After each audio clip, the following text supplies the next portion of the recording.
Assalamualaikum warahmatullahi wabarakatuh. Saya Nuhal Tivanisa dari kelas 10 TJKT 2. Pada kesempatan kali ini saya akan menjelaskan materi tentang iptek dalam Al-Quran. Pandangan Islam terhadap ilmu pengetahuan dan teknologi. Manusia merupakan makhluk ciptaan Allah yang paling sempurna. Yang membedakan kesempurnaan manusia dengan makhluk-makhluk lainnya adalah akal. Allah Subhanahu wa Ta'ala membekali akal bagi manusia untuk keberlangsungan hidupnya, agar tercipta suasana yang kondusif sehingga sesuai dengan tujuan diciptakannya manusia, yaitu sebagai khalifah fil ard atau wakil Tuhan di bumi yang membawa misi rahmatan lil alamin, kasih sayang bagi seluruh alam. Pengertian ilmu pengetahuan. Dalam kehidupan manusia banyak mendapat pengalaman. Dari pengalaman itu didapatkan sejumlah pengetahuan atau knowledge yang memiliki sifat keajaiban tertentu tanpa kemampuan untuk menjelaskan sebab-sebabnya secara terinci dan rasional. Pengetahuan demikian banyak macamnya dalam kehidupan ini. Tiap manusia berbeda jumlah dan macamnya pengalaman yang dimiliki tersebut, tanpa ada kemampuan untuk menjelaskannya. Pandangan Islam terhadap ilmu pengetahuan dan teknologi. Agama Islam banyak memberikan penegasan mengenai ilmu pengetahuan baik secara nyata maupun secara tersamar, seperti yang disebut dalam surat Al-Mujadalah ayat 11, yang artinya Allah akan meninggikan orang-orang yang beriman di antaramu dan orang-orang yang diberi ilmu pengetahuan beberapa derajat, dan Allah Maha mengetahui apa yang kamu kerjakan. Maksudnya adalah sama-sama dari kelompok yang beriman, maka Allah akan masih meninggikan derajat bagi mereka, ialah mereka yang berilmu pengetahuan. Dalam pandangan Islam, iptek juga digambarkan sebagai cara mengubah suatu sumber daya menjadi sumber daya lain yang lebih tinggi nilainya. Hal ini tercover dalam surat Ar-Rod ayat 11, yaitu sesungguhnya Allah tidak merubah keadaan suatu kaum sehingga mereka merubah keadaan yang ada pada diri mereka sendiri. Dari ayat tersebut dapat disimpulkan bahwa pada dasarnya Al-Quran telah mendorong manusia untuk berteknologi supaya kehidupan mereka meningkat. Upaya ini harus merupakan rasa syukur atas keberhasilannya dalam merubah nasib.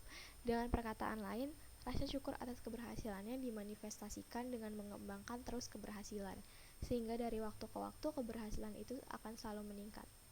Masyarakat yang dikehendaki Al-Quran adalah masyarakat yang agung dan mulia, bukan masyarakat yang takluk dan bergantung pada non-muslim. Quran Surat An-Nisa ayat 141. Agar dapat merealisasikan tujuan yang dibahas, masyarakat Islam benar-benar harus menemukan kemerdekaan kultural, politik, dan ekonomi.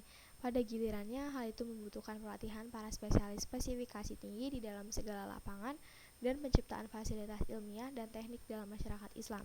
Sebab pada abad modern, kehidupan manusia tidak dapat dipecahkan kecuali dengan upaya pengembangan ilmiah, dan kunci sukses seluruh urusan bersandar pada ilmu. Al-Quran menyuruh manusia mempelajari sistem dan skema penciptaan, keajaiban-keajaiban alam, sebab-sebab akibat seluruh benda dan organisme hidup. Pendek kata, seluruh tanda kekuasaan Tuhan di dalam eksternal dan kedalaman batin jiwa manusia seperti tersirat dalam Al-Quran. Alasan lain untuk mempelajari fenomena-fenomena alam dan skema penciptaan adalah bahwa ilmu tentang hukum-hukum alam dan karakteristik benda serta organisme dapat berguna untuk untuk perbaikan kondisi manusia. Ini misalnya yang tersirat dalam Al-Quran, Quran Surah Al-Jathiyah ayat 13. Di antara ayat Al-Quran yang menjadi landasan iptek, antara lain Quran Surat Ar-Rum ayat 22, Quran Surat Al-An'am ayat 97, dan Quran Surat Yunus ayat 5. Ayat itu secara jelas menggambarkan fenomena alam yang selalu dihadapi dan menggiring perjalanan hidup umat manusia untuk dipahami, diteliti, sehingga lahirlah pengetahuan dan teknologi. Ajaran tentang harapan kepada Allah dan seluruh ciptaan mengatakan bahwa alam raya ini diciptakan Allah dengan benar. Quran Surat Al-Zumar ayat 5. Sebab ia itu benar atau diciptakan dengan benar. Alam ini mempunyai hakikat, yaitu kenyataan yang benar. Kosmologi hakiyah mengandung dalam dirinya pandangan bahwa alam adalah tertib atau harmonis, indah, dan bermakna. Ayat Al-Quran tentang iptek. Quran Surat Ar-Rahman ayat 33. A'udzubillahi minasyaitonirrajim.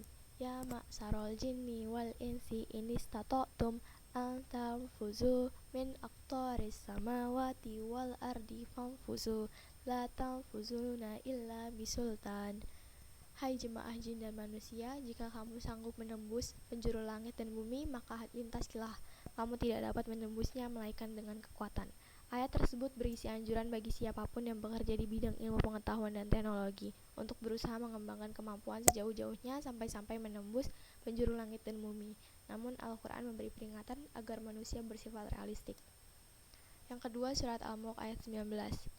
Awalam yarau ila tayri fawqahum safatiu wa yakbit wa yamsikuhunna illa rahman innahu bikulli syai'im basir. Dan apakah mereka tidak memperhatikan burung-burung yang mengembangkan dan mengatupkan sayapnya di atas mereka? Tidak ada yang menahan di udara selain yang maha pemurah. Dia maha melihat segala sesuatu.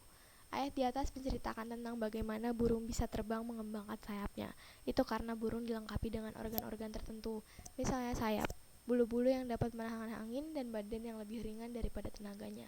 Tentu hal serupa juga tidak mustahil bagi manusia untuk bisa terbang, bila dilengkapi dengan organ-organ yang mampu menerbangkannya.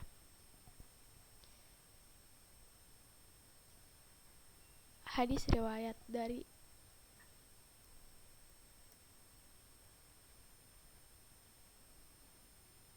Surat Al-Hadid ayat 25.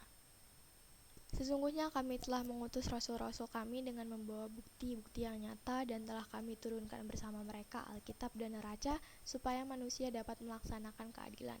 Dan kami ciptakan besi yang padanya terdapat kekuatan yang hebat dan berbagai manfaat bagi manusia supaya mereka mempergunakan besi itu dan supaya Allah mengetahui siapa yang menolongnya dan rasul-rasulnya padahal Allah tidak dilihatnya. Sesungguhnya Allah Maha Kuat lagi Maha Perkasa. Hadis tentang iptek. 1. Bintang-bintang di langit. Nabi bersabda, bintang-bintang adalah pengaman bagi langit. Jika bintang mati, maka datanglah pada langit sesuatu yang mengancamnya. Dan aku adalah pengaman bagi sahabatku. Jika aku mati, maka datanglah pada para sahabat sesuatu yang mengancam mereka. Sahabatku adalah pengaman umatku. Jika mereka mati, maka datanglah kepada umatku sesuatu yang mengancam mereka. Hadis riwayat Imam Muslim. Yang kedua, pembelahan bulan. Nabi bersabda, terbelahnya bulan merupakan karamah Rasulullah. Hadis riwayat Imam Al-Bukhari. Hadis ini diriwayatkan oleh Imam Al-Bukhari dalam sahihnya Kitab Al-Maghazi. Maksud dari hadis ini adalah terbelahnya bulan ini adalah peristiwa. Ini merupakan representasi dari salah satu kemukjizatan indrawi yang muncul sebagai penguat bagi Rasulullah dalam menghadapi kaum kafir dan musyrik Mekah dan pengingkaran mereka atas kenabian Nabi. Yang ketiga, siklus hujan. Nabi bersabda, Ma min amin bi aqalla mataram min am. Tidak ada tahun yang lebih sedikit curah hujannya daripada tahun yang lain. Al-Baihaqi meriwayatkan hadis ini dalam As-Sunan Al-Kubra dari Ibnu Mas'ud radhiyallahu an dari Rasulullah dengan teks hadis, tidak ada tahun yang lebih sedikit curah hujannya daripada tahun yang lain. Keempat, dari Abu Darda radhiyallahu anhu berkata, aku mendengar Rasulullah sallallahu alaihi wasallam bersabda, barang siapa menempuh suatu jalan yang padanya dia mencari ilmu, maka Allah akan memudahkan dia menempuh jalan dari jalan menuju jannah. Dan sesungguhnya para malaikat benar-benar akan meletakkan sayap-sayapnya untuk penuntut ilmu. Dan sesungguhnya seorang penuntut ilmu akan dimintakan ampun untuknya oleh makhluk-makhluk Allah yang di langit dan di bumi. Sampai ikan yang ada di tengah lautan pun memintakan ampun untuknya. Dan sesungguhnya keutamaan seseorang yang berilmu atas seseorang yang ahli ibadah adalah seperti keutamaan bulan pada malam purnama atas seluruh bintang. Dan sesungguhnya ulama adalah pewaris para nabi, dan para nabi tidaklah mewariskan dinar ataupun dirham, akan tetapi mereka hanyalah mewariskan ilmu. Maka barang siapa yang mengambilnya, maka sungguh dia telah mengambil bagian yang sangat banyak. Hadis riwayat Abu Daud nomor 3641. Sekian yang dapat saya sampaikan. Wassalamualaikum warahmatullahi wabarakatuh.